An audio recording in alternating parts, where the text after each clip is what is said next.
আসসালামু আলাইকুম। বর্তমান সময়ে আপনারা অনেকেই পাসপোর্ট করতে আগ্রহী। যে কারণে আপনারা জানতে চান যে পাসপোর্ট করতে কত টাকা লাগে? পাসপোর্ট এর বিভিন্ন ধরন রয়েছে। আপনি যদি ৪৮ পৃষ্ঠার ৫ বছরের জন্য করতে চান তাহলে একরকম খরচ হয়। যদি ৪৮ পৃষ্ঠার ১০ বছরের জন্য করতে চান তাহলে আরেক রকম খরচ হয়। ৬৪ পৃষ্ঠার জন্য করতে চাইলে আরেক রকম, আর ৬৪ পৃষ্ঠার জন্য ১০ বছরের জন্য হইলে অন্যরকম। তো চলুন জেনে আসি পাসপোর্ট করতে কোন ক্ষেত্রে কত টাকা খরচ হয় সে সম্পর্কে।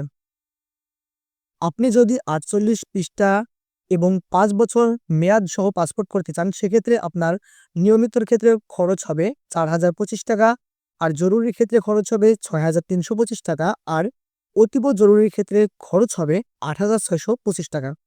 আর আপনি যদি ৪৮ পৃষ্ঠা ১০ বছরের মেয়াদের করতে চান তাহলে নিয়মিতর ক্ষেত্রে খরচ হবে ৳৫,৭৫০, জরুরির ক্ষেত্রে খরচ হবে ৳৮,০৫০ আর অতীব জরুরি ক্ষেত্রে প্রয়োজন হবে ৳১০,৩৫০।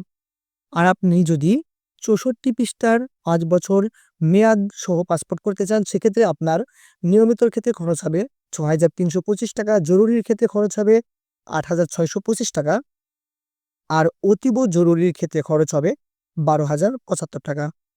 আর আপনি যদি ৬৪ পৃষ্ঠা এবং ১০ বছরের মেয়াদের করতে চান সেক্ষেত্রে আপনার নিয়মিতর ক্ষেত্রে খরচ হবে ৳৮,০৫০, জরুরির ক্ষেত্রে খরচ হবে ৳১০,৩৫০ আর অতীব জরুরির ক্ষেত্রে খরচ হবে ৳১৩,৮০০।